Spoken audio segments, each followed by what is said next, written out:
Rotherham Engineering Steels is, or was, nearly halfway between Rotherham and Sheffield at Templeborough, the site of a former Roman fort on the River Don.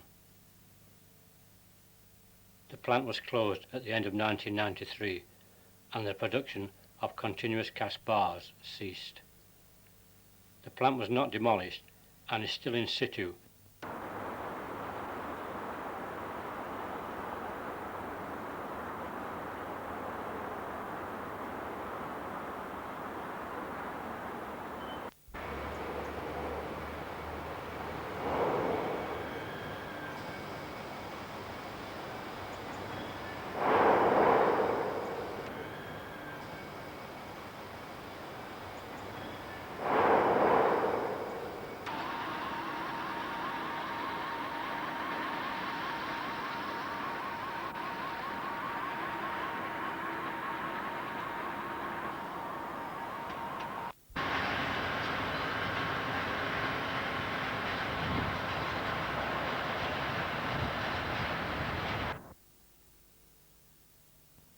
Here are seen two identical locomotives working into and out of the hot ingot bay in British Steel Corporation days.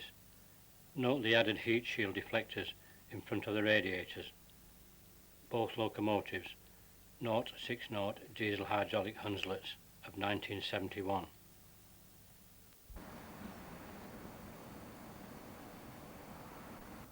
Before the mid-80s, steelworks locomotives were allowed to work over British Rail Metals, formerly the Great Central System, and cross over the River Don to a scrap processing yard at Ickles. We see number 25, a Yorkshire Engine Company 040 diesel electric crossing over the Don.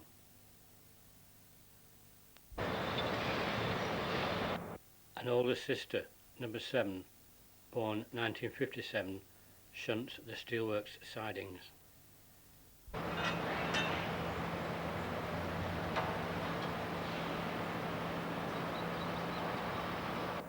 A few weeks before Rotherham Engineering Steels closed, number 94, another Yorkshire engine, a 060 diesel electric of 1962, propels bogie wagons of continuous cast bars into the road haulage dispatch bay.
Train of empty bogie flats rushed us by.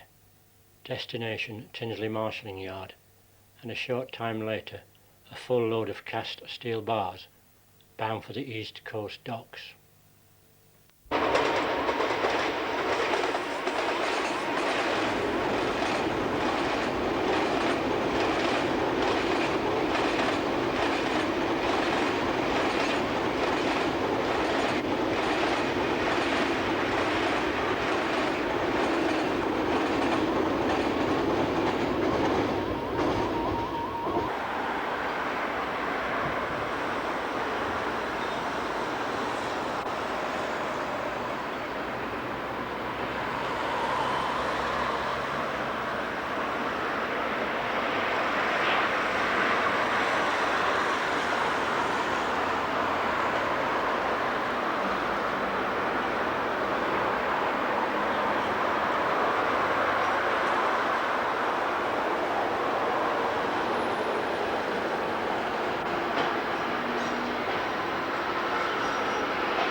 Nearing its journey's end, the route number 69 Sheffield to Rotherham bus races past loco number 94.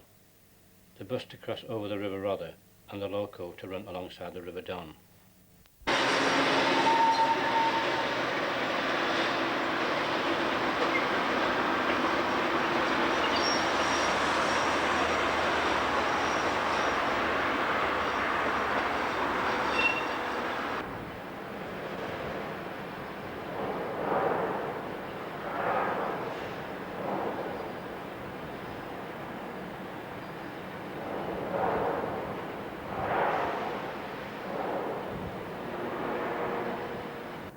The morning of the 23rd of November 1993 was cold and frosty. The closure of the steelworks had been announced. A walk along the banks of the River Don with flask and sandwiches was the order of the day.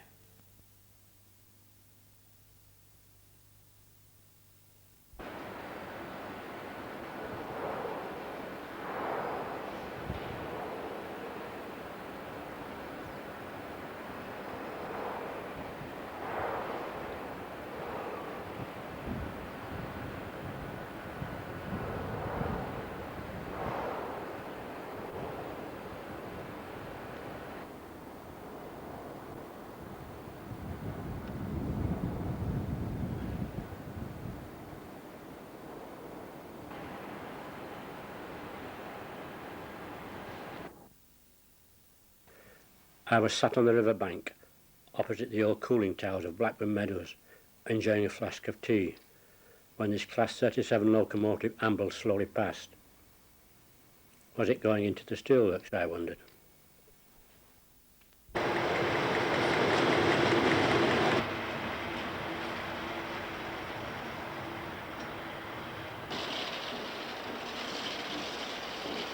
It was. A short time later, this train appeared, the last rail traffic before works closure.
Duffhole's Quarry, in the heart of the Darbisha Dales, lies in Peak Dale, midway between the hamlet of Peak Forest and the town of Buxton.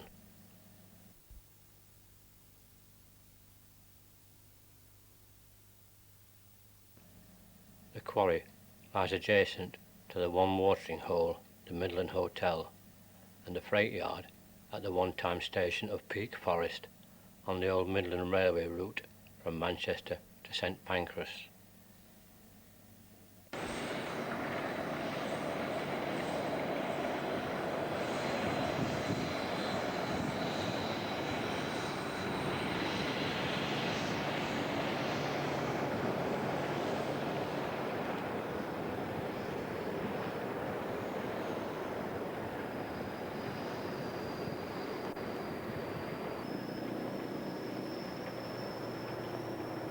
Two Sentinel diesel hydraulic 060 locomotives are used for marshalling the bogie hopper wagons, which carry limestone aggregates used in road construction.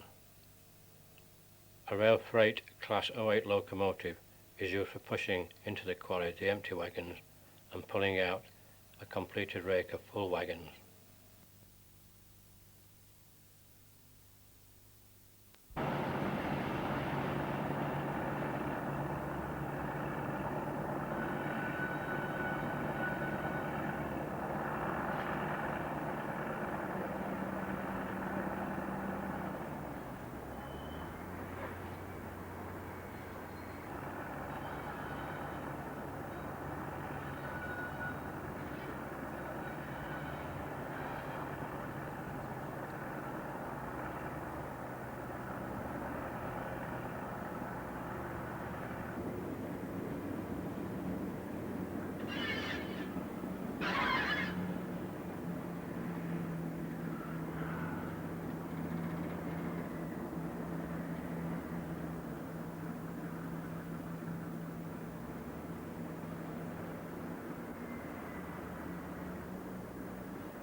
Vacuum braked hoppers, ex-ICI, on their way to Tunstead Quarry, just a couple of miles away.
A Class 60-hull train of Roadstone aggregates pulls away from Peak Forest Yard.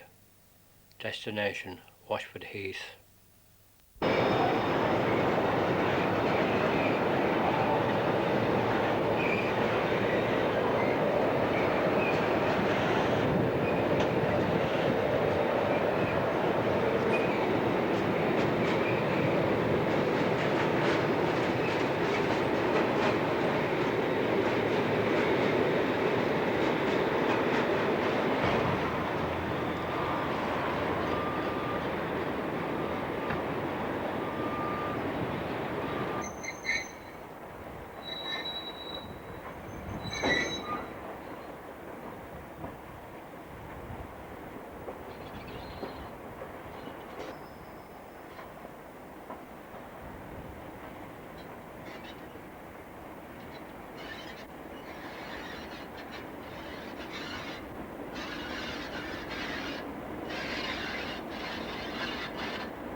The production of steel requires oxygen in large quantities. Empty oxygen tanks rush alongside Hadfields melting shop, close by South Yorkshire Navigation. In this 1 mile section were some of the famous names in steel manufacturing: Hadfields, Brown Bayleys, Thomas W. Wards.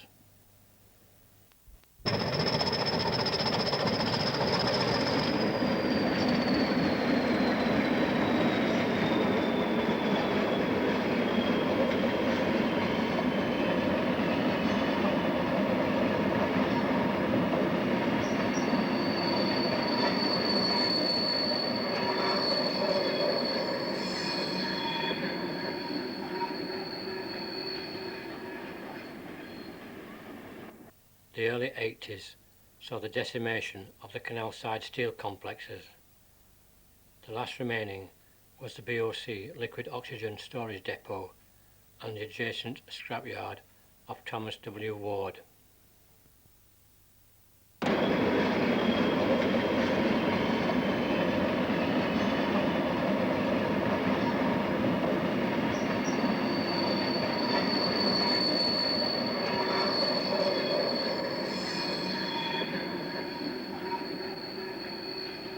British Oxygen and Thomas Ward's both fed into Broughton Lane Yard, as also did Tinsley Wire Industry.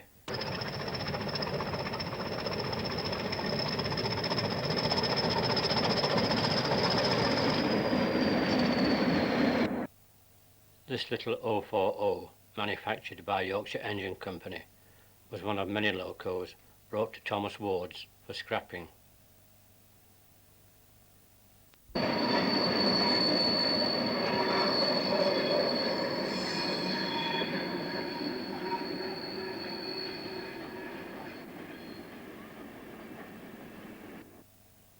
For many years, this decrepit locomotive, a diesel mechanical 040 built by Fowler in 1942, worked Thomas Ward's scrapyard. Tinsley Wire had this tiny four-wheeled diesel mechanical locomotive built by Francis Hibbard in 1954. The loco was not used in the latter years by Tinsley Wire, only being started up once a week for a short run along the track. Thomas Ward's hired the Hibbard when their Fowler was under repair. All these sidings are gone, and the Sheffield Supertram now whizzes past to Meadow Hole.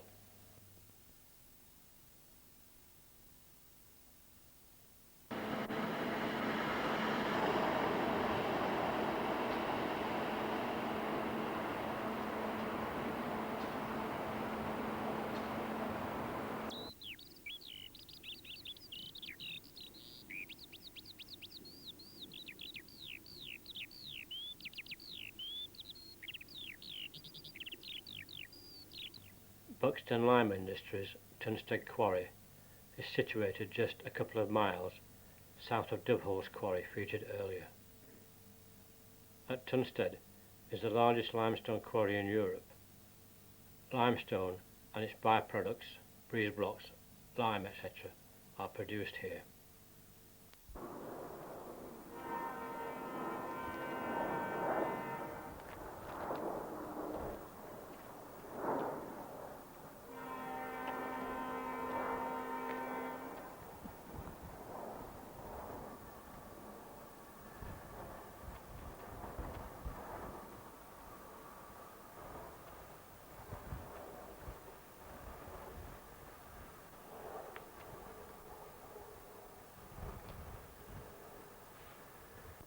What varied and contrasting scenery, made even more interesting by superbly engineered tunnels and cuttings. Heavily laden limestone trains slug up the incline out of Tunstead.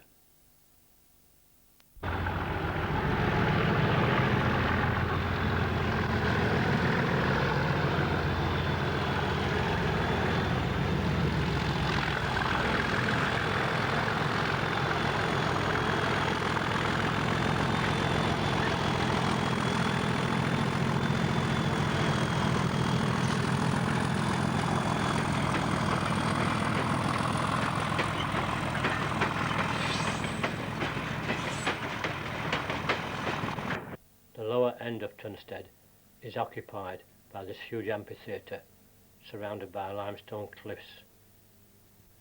Loaded limestone trains are ready for delivery.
Coalite at Bolsover. When this video was taken, Coalite received one train daily from Kiverton Colliery. A Class 56 or 58 locomotive brought in the loaded train around tea time and left an hour later with ready waiting empties to Workshop Yard.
shunting of the full and empty hoppers was carried out by the works Rolls-Royce locomotive, a 060 diesel hydraulic, built 1968.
Cooper's Scrapyard, Sheffield, is bordered on one side by the River Don and on the other side by the former ATTERCLIFFE Goods Depot of the Sheffield District Railway.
Over the years, coopers have cut up for scrap many locomotives, wagons and coaches. A trainload of powdered cement wagons are being shunted in by a Class 31 locomotive off the main line at Brightside.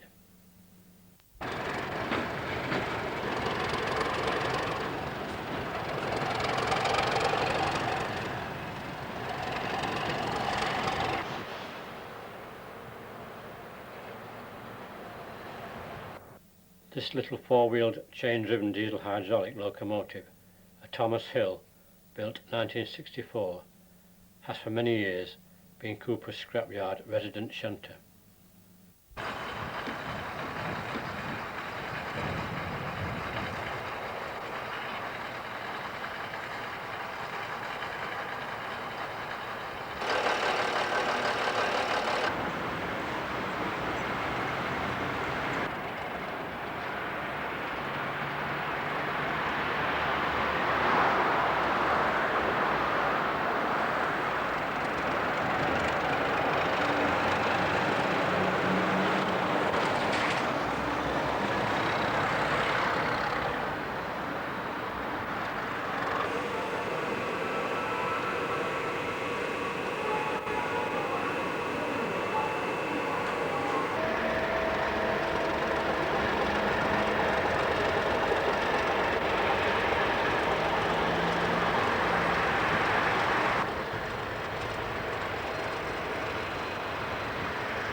In the early 80s, one of my favourite lunchtime habits was pottering about the stub of the old South Yorkshire Railway, then terminating at the Smithywood coking plant. The 08 is coming up the incline from Tinsley West, out of the deep shadows of the M1 Viaduct. At the top of the incline was Meadowhall Box.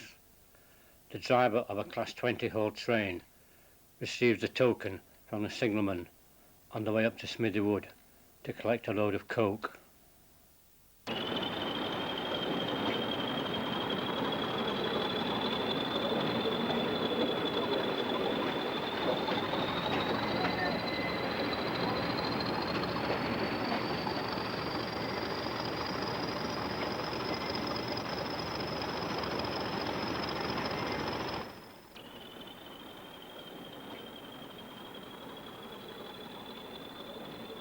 Controlled by the signal box were rusty sidings, latterly used to store condemned wagons awaiting the cutter's torch at Roe Brothers, adjacent to the long-closed Meadowhall station.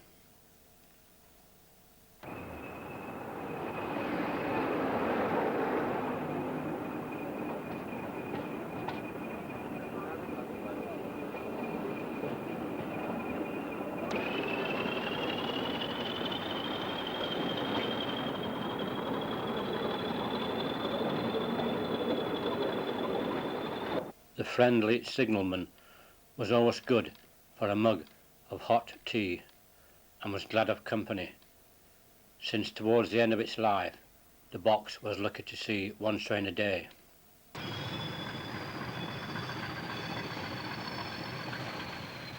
The crossing gates at Grange Lane are operated by the shunter, and the empty hopper train proceeds up to Smithywood.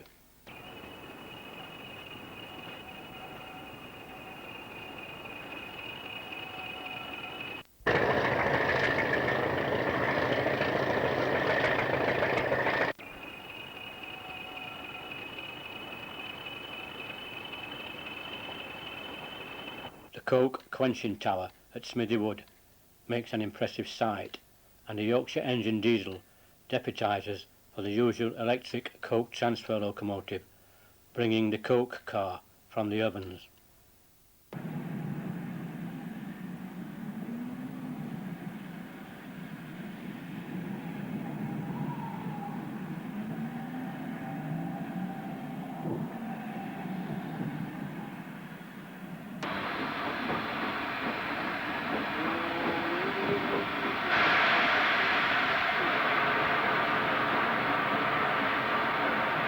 Working at the coking plant was this 060 Hunslet locomotive, a rebuild of a famous class of wartime austerity saddle tanks.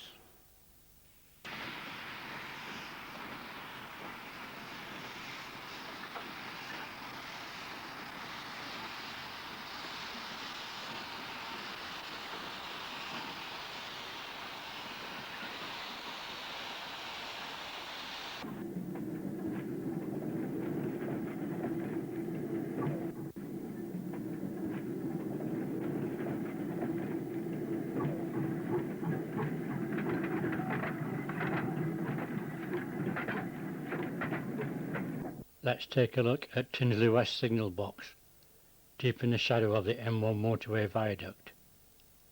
The box at one time controlled part of a triangular junction layout, with traffic into both Blackburn Meadows Sewage Works and into Blackburn Power Station. All the track has now gone, and once more the Supertram has taken over.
Even on the warmest summer day, the interior of the box was chilly, being in the deep, gloomy crypt of the motorway viaduct, and Cyril, the resident signalman, kept the cast iron stove glowing. A weekly visitor to the box was the lamp man.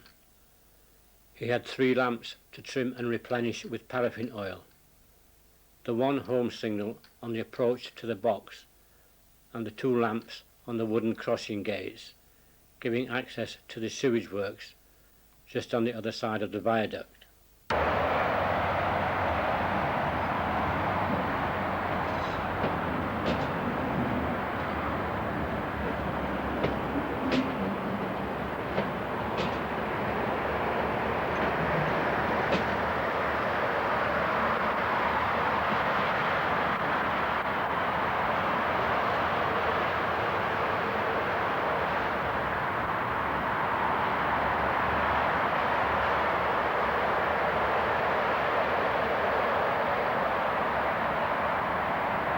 What with the gloom from the massive 2-deck motorway viaduct, plus the 2 towering cooling towers, and the smells wafting in from the sewage plant, one also had to put up with the incessant overhead traffic noise.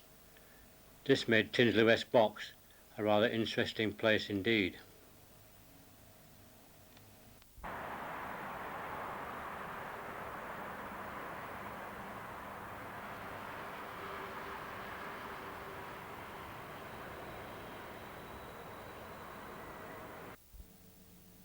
Blackburn Meadows Sewage Works, a delightfully smelly place just opposite Tinsley West signal box on the opposite side of the Tinsley motorway viaduct. There were 2 working locomotives, and here seen working is the 040 diesel electric, built by Ruston and Hornsby of Lincoln in 1961.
These interesting side-tipping hopper wagons, built by Charles Roberts of Wakefield, were at one time for use on the main line, carrying sewage slurry from Mickle's Yard, adjacent to the sewage works, along the former Great Central line, to be tipped at Thryber, about 3 miles away.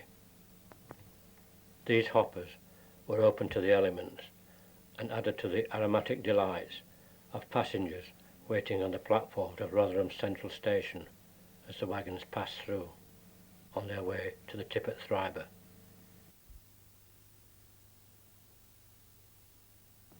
Here we see the other locomotive at work, a four-wheeled diesel hydraulic built by Thomas Hill in 1976.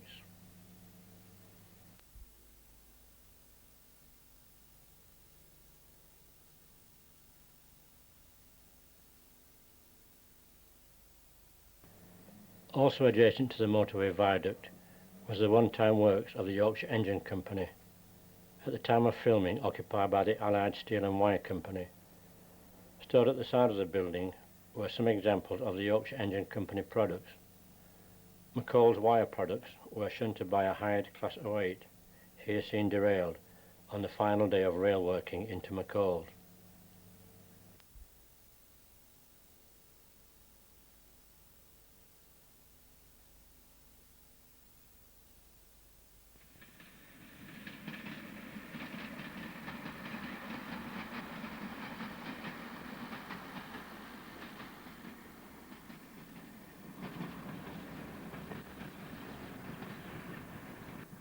Darnell, Sheffield. A diesel multiple unit passes the line into the engineering works of Davy United. The British Rail connection to the works is severed, but an internal rail system still exists connecting the various engineering machinery and assembly shops. Here can be seen working a small four-wheeled diesel hydraulic unit. This uses the frame and wheels of a former Sentinel vertical boilered steam locomotive, which was rebuilt by Thomas Hill in 1967 to produce a useful chain-driven works shunter suitable for the tight curves inside the works.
Orgreave coking plant was situated 4 miles east of the Sheffield city centre.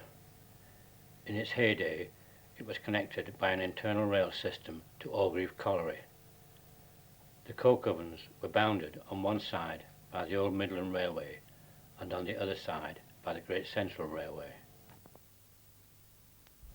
In its later years, it was served by a fleet of Yorkshire Engine Company locomotives, type named Janus, 060 diesel electrics with centre cabs. Here one is seen marshalling a rake of full coke hoppers into the sidings of the old Great Central system. It returns to the coke ovens down a steep incline with loaded mineral wagons of cold slag.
The wagon operator prepares the train of coke.